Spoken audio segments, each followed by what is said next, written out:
Excuse me, any problem? Problem মানে অনেক বড় প্রবলেম। আচ্ছা আপনিই বলুন, আমার রেট কি কখনো 500 টাকা হয়? মানে উনি বলছে আমার রেট নাকি 500 টাকা। আমি কি ফকিনি নাকি? হ্যাঁ, আপনিই বলুন। আমি তো 10,000-এর নিচে কোনো কাজই করি না। দোস্ত, বোঝা হয়ে গেছে, এখানে থাকাটা ঠিক হবে না, চল চলে যাই।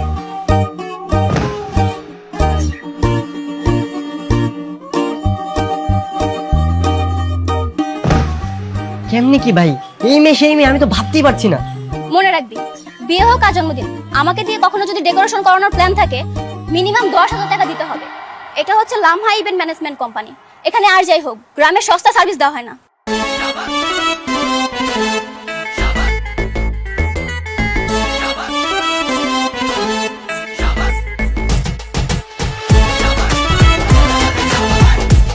জি, তুই তো অন্য রেটের কথা বলছে, আমরা তো অন্য কিছু ভাবছিলাম। হ্যাঁ দোস্ত, আমরা তো রং নাম্বার ভেবে ফেলছি। তোদের মতো বন্ধু থাকলে পৃথিবীর সবকিছুই রং নাম্বার মনে হবে। ভাগ্যিস আমার গার্লফ্রেন্ডকে আবার পেয়ে গেলাম। কিরে, এই মেয়েটা তো এখানে ছিল, কই গেল? এই কই গেল, কই গেল, কই গেল, কই গেল? হ্যাঁ, তোকে বললাম না দেখতে। কালকের মধ্যে যদি মেয়েকে খুঁজে না বের করিস না, তো দুজনকে একদম 12টা বাজে ফেলবো। কই আছে, চল, বুঝতে হবে, এদিকে গেছে। হাই, আপনারা চলে এসেছেন? সরি সরি সরি, আমরা একটু লেট করে ফেললাম। না না, সমস্যা নেই, আপনার বন্ধুর সাথেই কথা বলছিলাম। বন্ধু? উনি আবার বন্ধু হতে যাবেন কেন? ওনাকে তো আমি চিনি না। চেনো না? এই, আপনারা বলেছিলেন এটা আপনার বন্ধু হয়। ও আসলে হয়েছে কি, ও হচ্ছে আমার দূর সম্পর্কের বন্ধুর আত্মীয়। আপনার দূর সম্পর্কের বন্ধু রাখতে হলে ওরা আমার সাথে কন্ট্যাক্ট করতো। আপনি কেন কন্ট্যাক্ট করেছেন? ওই যে গতকালকে আপনাকে বলেছি না, প্রেমে পড়লে মানুষ কত কিছুই করে। মানে কি? আপনি কি লামহার প্রেমে পড়েছেন নাকি? না মানে ওই আর কি। ভুলেও না, এইসব চিন্তা ভাবনা আপনি ভুলেও করবেন না। দেখছিলেন তো সেদিন রাস্তায় ছেলেদেরকে কিভাবে পিটাচ্ছিলাম। আমার সাথে কথা বলতে আসলে একদম ভেবে চিন্তে তারপর কথা বলতে আসবেন। আচ্ছা বাবা, বুঝতে পেরেছি, ওসব কথা বাদ দেন না। এখন বলেন তো, ডেকোরেশনের প্ল্যানটা কি? প্যান্ডেল কি পুরো ছাদেই হবে? আর স্টেজটা কোন দিকে হবে? কিসের প্যান্ডেল? এই কিসের স্টেজ? হ্যাঁ, এই বুঝলাম না, কি মাথা মাথা খারাপ নাকি? আর আমি তো শুধু বলছিলাম ছাদের উপরে একটু ঝাড়ু মাড়ু দিয়া একটা বিছানা পাইতে দাও। আপনি কে? আমি তো ওই পিচির চাচা। আচ্ছা ঠিক আছে, যেহেতু আপনারা আসছেন একটা কাজ করেন, ছাদটা সুন্দর করে ক্লিন করে একটু ঝাড়ু দিয়ে দিন। ঝাড়ু দেওয়ানোর পরে এই যে এই পাশটা একটু হালকা মরিচ বাদ দিয়ে আর টিস্যু কাপড় দিয়ে দিন, ঠিক আছে? মানে এত স্বল্প আয়োজনের জন্য আমাদেরকে 10,000 টাকা দিয়ে আপনারা নিয়ে এসেছেন? এত স্বল্প আয়োজন তো আপনারাই করতে পারতেন। 10,000 টাকা? কি 10,000 টাকা? আর আমি তো শাকিলে বলছিলাম যে 1500 টাকা দিয়া 2-3 লোক নিয়ে আসিস, সুন্দর করে ঝাড়ু দিয়ে দিবি। আচ্ছা ঠিক আছে, সমস্যা নেই। তাহলে যেহেতু আপনারা এসে পড়ছেন, আপনারা এই জায়গাটা মরিচ বাদে টিস্যু কাপড় ঝোলাই দেন, ঠিক আছে? আর শাকিলটা আমি দেখতেছি। ও শাকিল, ওই শাকিল আপনার বন্ধু না? হ্যাঁ, কিন্তু আপনি এইসব বিষয়ে মাথা ঘামাচ্ছেন কেন? পেমেন্ট তো আমি দিব, তাই না? আপনি এসব কথা বাদ দেন। ঠিক আছে, তাহলে বলুন কিভাবে কি করব? আপনি এই পাশটা সুন্দর করে লাইটিং করে সাজাবেন, ঠিক আছে? আর এই সাইডটা সুন্দর করে একটা প্যান্ডেল করবেন। ও বাই দ্য ওয়ে, আপনি তো মার্কেটে যাবেন তাই না? চলেন, আমি আপনার সাথে মার্কেটে যাবো। আর মার্কেটে গেলে নতুন নতুন অনেক আইডিয়া মাথায় আসবে, কি বলেন? ঠিক আছে, চলেন তাহলে। এই যারা একটু দিকটা দেখ, সুন্দর করে সব গুছাবি। আমি বাকি যা যা লাগে সবকিছু নিয়ে আসবো। ওকে।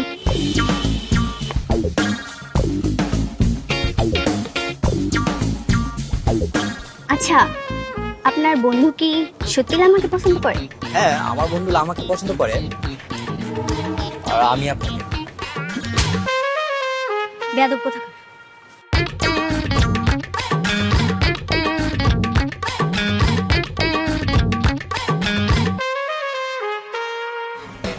ও শাকিল, শাকিল এদিকে আয়। জি, আইতাছি আইতাছি। হ্যাঁ কোন? উপরে যে ইভেন্টের মেয়েগুলো আছে না, ওরে কবি 3 তলার কর্নারের যে রুমটা আছে, ওটা খুব সুন্দর করে টিপ টিপ লাইট দিয়ে লাইট করতে।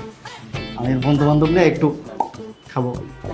ও পান খাবেন? পান খাবো, তোরা পান খাওয়ার কথা কইছি। আর এই যে ও এটা খাইবেন এটা? আচ্ছা ঠিক আছে, আমি করে দিতেছি। দে, আসেন আসেন আসেন। ভাবি, এই রুমটা সুন্দর করে লাইটিং করে সাজিয়ে দিবেন। কে আপনার ভাবি? সরি সরি, বাহিরে লাইন দিয়ে আসে, সেখান থেকে লাইন টেনে সুন্দর করে সাজিয়ে দিবেন। ঠিক আছে। ঠিক আছে, আমি তাহলে যাই।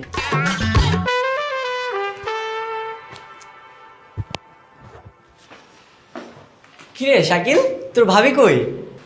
আপু ওই যে একটু রুমে গেল। এই, তোকে বারবার বারণ করেছি না ওকে আপু বলবি না, ওকে ভাবি বলে রাখবি। আমি ওই মেয়েকেই বিয়ে করবো। আপু বললেও দোষ, ভাবি বললেও দোষ, যা করবি একটু সাবধানে করবি, এই মরিচে অনেক ঝাল। ধর বেটা।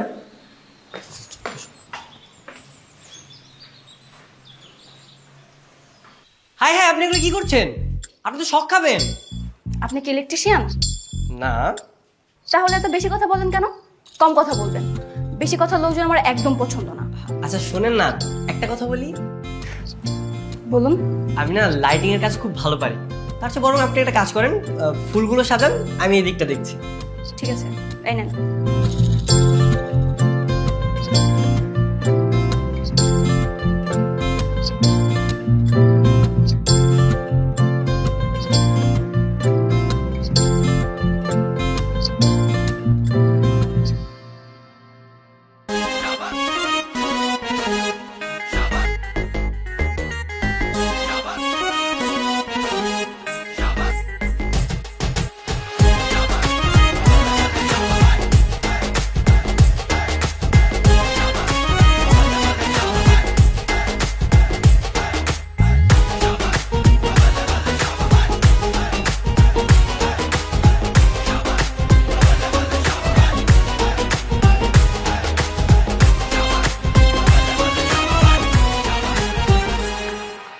আরে বাহ, মেয়েটা তো খুব সুন্দর সাজিয়েছে, কিন্তু লাইট দেয় না কেন?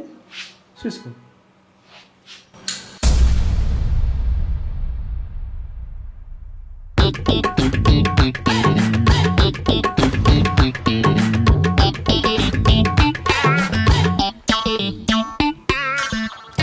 আপনাদের ভাগ্য ভালো যে কেউ মারা যায়, শুধুমাত্র ক্ষতিপূরণ নিয়ে ওরা ছেড়ে দিচ্ছে। কিন্তু স্যার, আমাদের তো কোনো দোষ ছিল না। দায়িত্ব তো আপনারাই ছিলেন, আপনাদেরকে আরো সতর্ক হয়ে কাজ করা উচিত ছিল। বুঝতে পেরেছি স্যার, কিন্তু তাই বলে আমাদেরকে 2 লক্ষ টাকা ক্ষতিপূরণ দিতে হবে? একটু বেশি হয়ে গেল না? শুনুন, ফারুক সাহেবের চিকিৎসা বাবদ প্রায় 1 লক্ষ টাকা খরচ হয়েছে। আরো বাড়ি, টেলিভিশন, ফ্রিজ, এসি, অন্যান্য জিনিস কিন্তু নষ্ট হয়ে গেছে। আমরা যদি খতিয়ে দেখি তাহলে কিন্তু 2 লক্ষ টাকার বেশি আপনাদেরকে কিন্তু দিতে হবে। স্যার, আমাদের বিজনেসের তো সব টাকাই শেষ হয়ে গেছে। আমাদের কিছু করার নেই। বললাম না যে আপনাদের জেল হয়নি, সেটাই ভাগ্য। যান, বাড়ি যান, আর সতর্কতার সাথে কাজ করবেন। জি স্যার।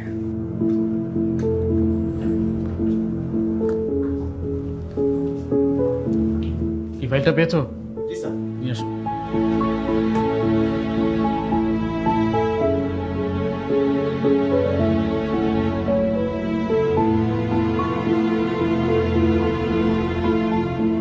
আপনার তো দেখছি সাহস কম বড় না। এত বড় একটা অন্যায় করার পর আপনি আবার আমার সামনে এসে দাঁড়িয়েছেন।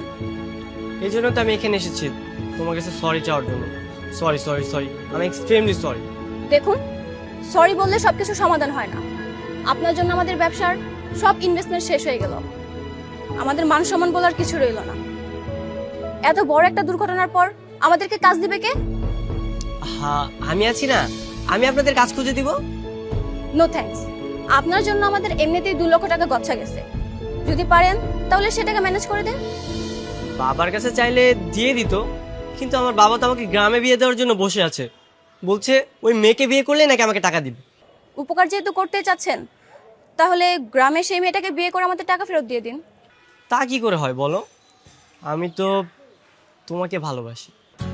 কি সর্বনাশ, আপনি থেকে তুমি, আবার প্রেমের প্রস্তাব ফ্রি? হ্যাঁ। মনটা চাচ্ছে তোমার চুলগুলো সব টেনে ছিঁড়ে ফেলে। তুমি আমার সামনে থেকে এক্ষুনি যাও, একদম রাগাবা না। এই তো আপনি থেকে তুমিতে চলে আসছো, আর কিছুক্ষণ কথা বলো, দেখবে প্রেমে পড়ে যায়।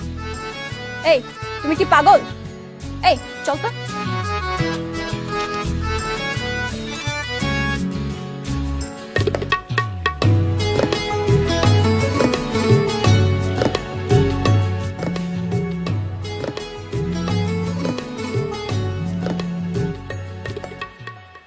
হ্যাঁ বাবা বলো। পড়াশোনা কেমন হচ্ছে মা? ফাইনাল এক্সাম তো শেষ, এখন আপাতত কোনো পড়ালেখা চাপ নেই। একটা ইভেন্ট ম্যানেজমেন্টের টিম তৈরি করে সেখানে নতুন কিছু করে ট্রাই করছে আর কি। কি দরকার এইসব করার? তোর খালা ফোন দিয়েছিল, বলল তুই নাকি কি ঝামেলায় পড়েছিস। না না বাবা, তেমন কিছু না। তোমাকে ওসব নিয়ে টেনশন করতে হবে না। মা শোন, ঢাকা শহরে তুই একা একা থাকিস, বড় চিন্তা হয় তোর জন্য। দোয়া করি তুই যেন কোনো ঝামেলায় না পড়িস। জি বাবা। আচ্ছা মা, আরেকটা কথা, ওই তোর সঙ্গে যার বিয়ে ঠিক হয়ে আছে আর কি, ওই পাত্রপক্ষকে এবার তাহলে আসতে বলি, কি বলিস? না না বাবা, কোনো প্রয়োজন নেই, এখন আমি বিয়ে শাদী করবো না। আগে নিজের পায়ে দাঁড়াই, তারপর না হয় ভেবে দেখবো। আচ্ছা ঠিক আছে, তুই যা ভালো বুঝিস। ভালো থাকিস মা, সাবধানে থাকিস। ঠিক আছে বাবা, আল্লাহ হাফেজ। আল্লাহ হাফিজ, আল্লাহ হাফিজ।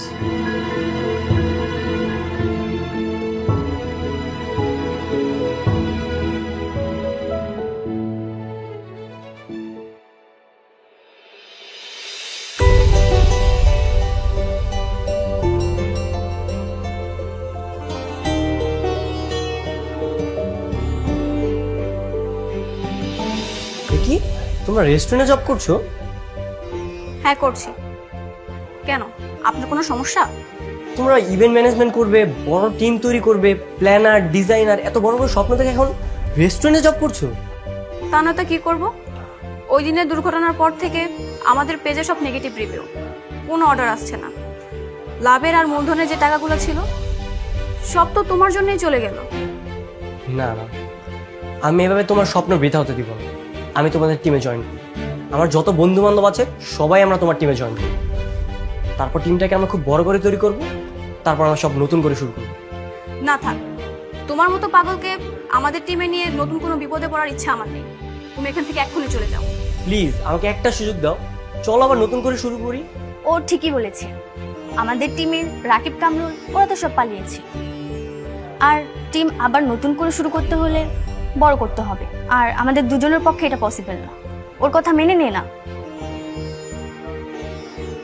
ঠিক আছে, তোমাকে আমাদের টিমে নেব, তবে নেক্সটের যে কাজগুলো তোমাকে খুঁজে দিতে হবে। যদি পারো তাহলে তোমাদের সবাইকে আমাদের টিমে অ্যাড করে নেব। হ্যাঁ অবশ্যই, অবশ্যই আমি খুঁজে দিব। চলো তাহলে আমরা সবাই নতুন করে শুরু করি। ঠিক আছে।